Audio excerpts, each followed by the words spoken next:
ঈদ মোবারক সবাইকে। ঈদ মানে আনন্দ, আর এই আনন্দকে আরো আনন্দময় করে তুলতে আমি আপনাদেরকে দেখাবো কেমন করে মুরগি দিয়ে শাহী রোস্ট তৈরি করবে। তো চলুন আমরা আর দেরি না করে দেখে নিই কি কি লাগছে।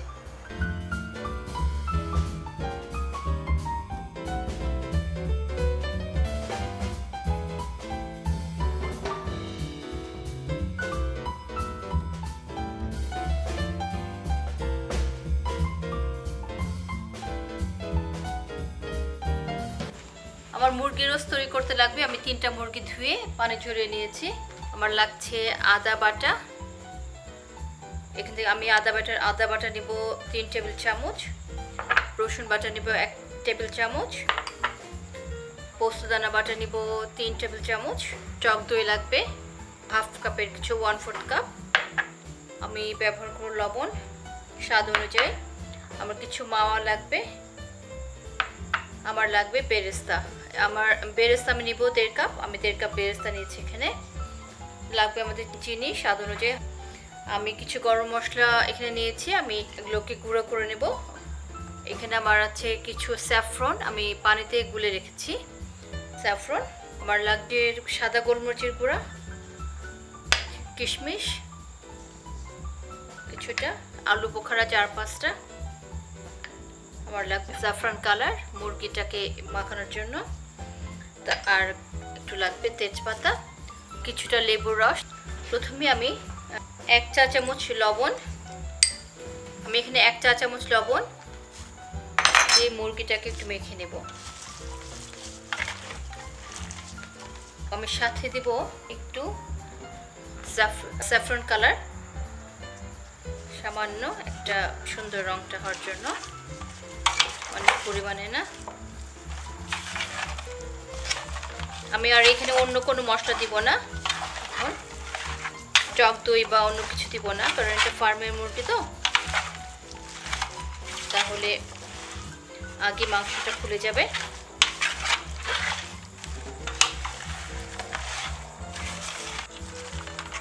আমার মুরগিটা মাখানো হয়েছে, আমি এখন একটু এটা তেলে ভেজে নেব। চিকেনটা ভাজার জন্য তেল দিয়ে দিচ্ছি প্যানের মধ্যে। আমি মাখানো মুরগিগুলোকে এখন তেলের মধ্যে ছেড়ে ভেজে দেখব।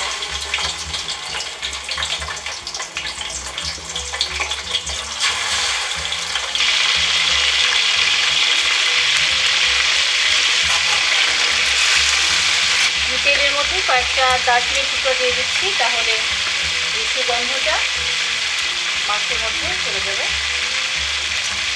আর সাথে কয়েকটা ছোটো এলাচও দিয়ে দিচ্ছি, কয়েকটা লবঙ্গ দিচ্ছি। জাস্ট এটা গরম মশলাটা দিচ্ছি এই জন্য যে তাহলে ভাজার সময় এই গরম মশলার গন্ধটা মাংসের মধ্যে ছিঁড়ে করে যাবে। আমার মাংসগুলো ভাজা হয়ে গেছে, আমি এই মাংসগুলো তুলে দিচ্ছি।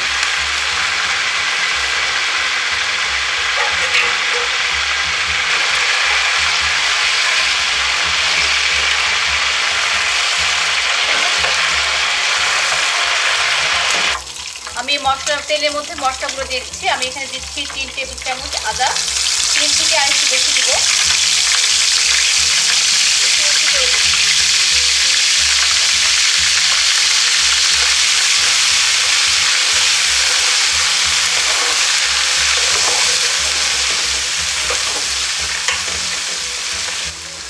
আমি এখন দিচ্ছি 1 টেবিল চামচ রসুন বাটা, একটু কুচি করে নিয়েছি, আর আমি পোস্তদানা বাটাটা দিচ্ছি উঁচু করে, পানি দিয়ে বাটা ছিল এটা, এর জন্য একটু লিকুইড 3 টেবিল চামচ উঁচু করে দিয়ে দিলাম।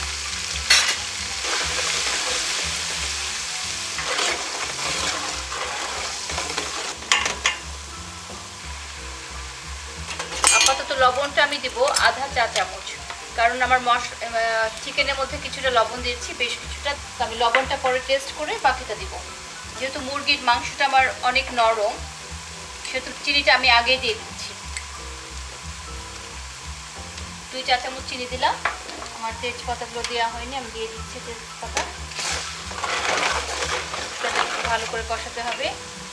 আর আমার যে টক দইটা আছে, আমি এটা হাফ টক দই নিব, হাফ কাপ। আমি এটাকে মিক্স করে দিব। টক দইয়ের সাথে আমি একটা জিনিস দেবো, জাস্ট 1 চা চামচ পরিমাণে ময়দার গুঁড়া। কারণ এই ফ্লাওয়ারটা দিয়ে বিট করলে টক দইটা ফাটবে না, অনেক সময় ছানা ছানা হয়ে যায়। ইন দ্যাট কেস এটা ছানা ছানা হবে না, সুন্দর স্মুথ হয়ে যাবে। আমি একটু পানি মিক্স করে দেবো এখানে।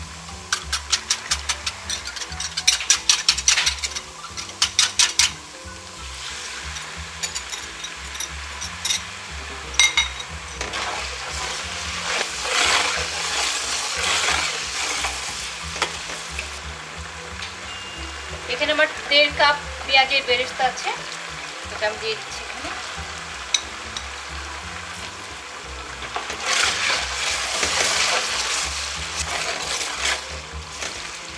এক চা চামচ গোলমরিচের গুঁড়া দিচ্ছি।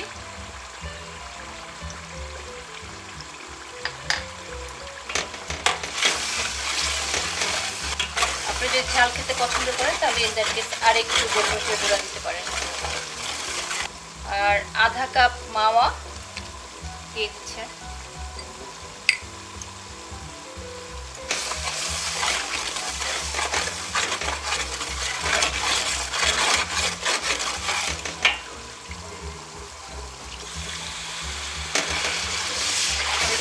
পানি দিয়ে দিলাম।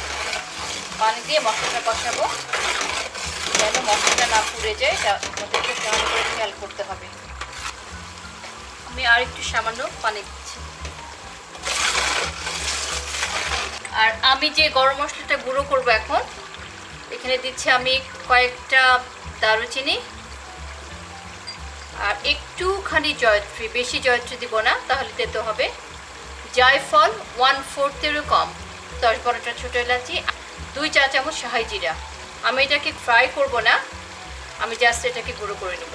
আমি শক্ত মশলাগুলো যেগুলো গরম মশলা ওগুলো আমি দিয়ে দিচ্ছি, এগুলো আমি গুঁড়া করব।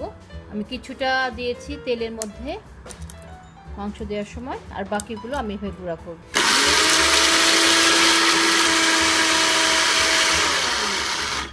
আমি মশলাটাকে এখন একটু ঢেকে দেব।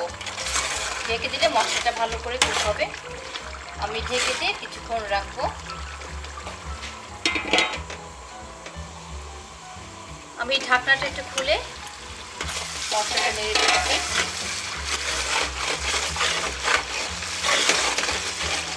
আমি আধা কাপ পরিমাণে দুধ দিচ্ছি।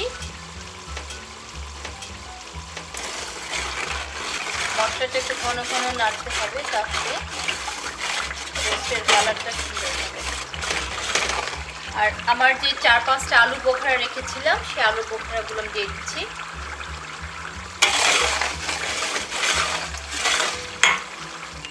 আর আমি কিশমিশগুলো এখন দিয়ে দিচ্ছি, তাহলে কিশমিশগুলো সুন্দর কুক হয়ে মেল্ট হয়ে গ্রেভির সাথে মিশে যাবে।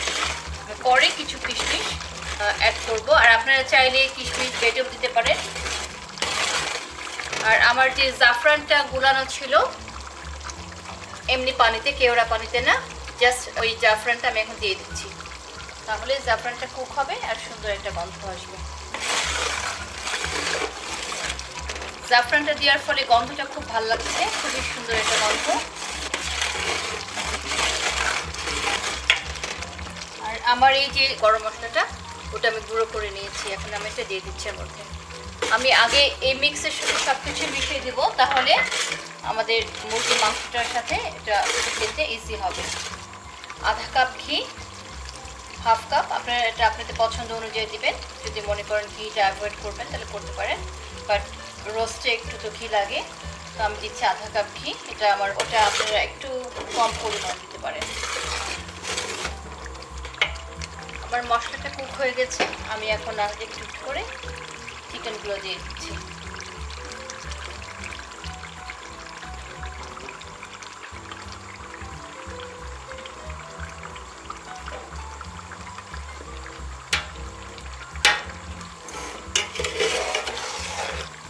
মাংসটাকে ভালো করে নেড়ে দিই।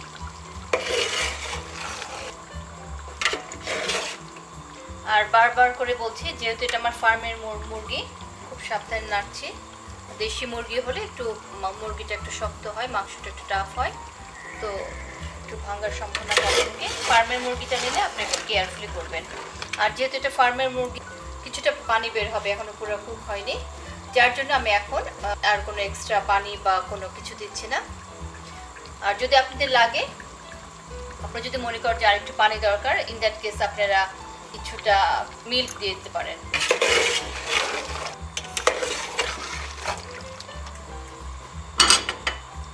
আমি এখন এটাতে লিড দিব না, কারণ লিড দিলে আমার এই মুরগি থেকে অনেক বেশি পানি বের হবে। আপনাদের যদি দরকার লাগে হার্ড মুরগি হলে ইন দ্যাট কেস আপনারা লিড দিবেন। আমি এখন লিড অন করছি না। আমি এখন কিছুটা জাস্ট 1 মুঠ কাটা আমন্ড দিয়ে দিচ্ছি। আর আপনি যদি চান তাহলে এখানে বাদামটা অ্যাড করলেও পারবেন। পোস্তদানাটা অনেক বেশি রিচ এবং এটা থেকেই রোস্টের সেই অথেন্টিক টেস্টটা আসে, কোনো সমস্যা নয়। তবে কাটা বাদামটা দিলে দেখতে বেশি ভালো লাগে।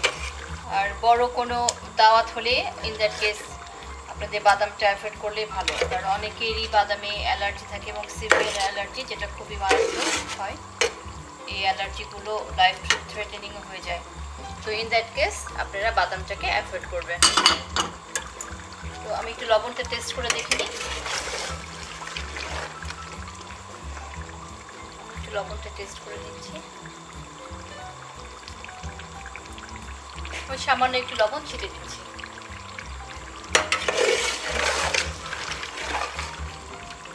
ভালো করে একদম উপর নিচ করে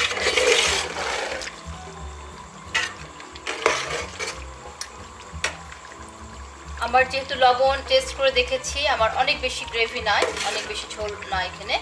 আমি একটু অল্পক্ষণের জন্য একটু ঢাকনা দিয়ে ঢেকে দেবো। আমি কিছুক্ষণের জন্য ঢাকনা দিয়ে ঢেকে দিচ্ছি। একটু আঁচটা একদম লোতে রাখবো, রেখে তারপরে যদি আমাদের মাংস থেকে পানি বের হয়, ইন দ্যাট কেস আমরা ঢাকনাটা খুলে আবার জালটা একটু জোরে দিয়ে রাখবো। তো আমরা ফিরে আসছি 10 মিনিট পরে। আমি একটু ঢাকনাটা খুলে দেখে নিচ্ছি আমাদের মাংসটার কি অবস্থা। দেখে একটু নেড়ে দেবো। তার আগে আমি লেবুর রসটা যেটা করে রেখেছি, অ্যারাউন্ড 3 টেবিল স্পুন লেবুর রস আমি একটু দিয়ে দিচ্ছি। দিয়ে এটাকে ভালো করে নেড়ে দেবো।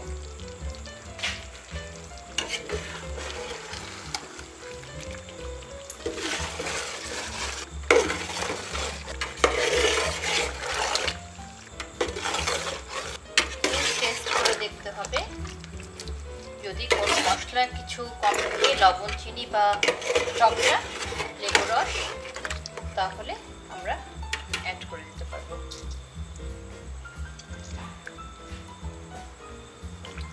আমি আর একটু লেবুর রস অ্যাড করছি, জাস্ট 1 টেবিল স্পুন। ভালো করে মিক্স করে দিতে হবে।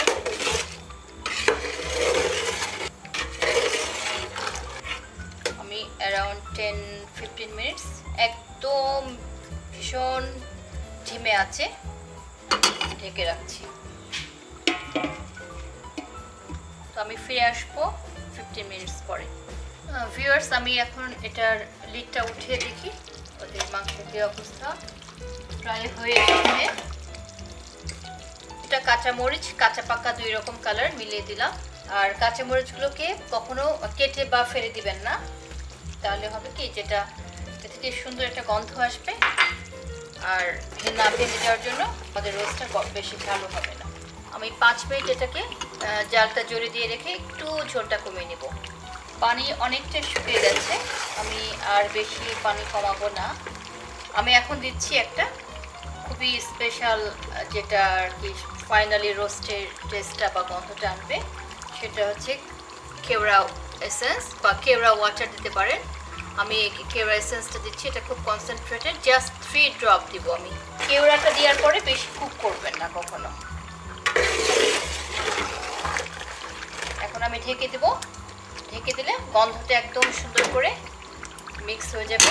আর আমি রোস্টটাকে এখন নাড়বো না, আমি চুলাটা অফ করে দিলাম। রোস্টটাকে আমি এখন নাড়বো না, রোস্টটাকে আমি এখানে রেখে দেবো। যখন ঠান্ডা হবে দেন আমি এটাকে সার্ভিং ডিশে তুলবো।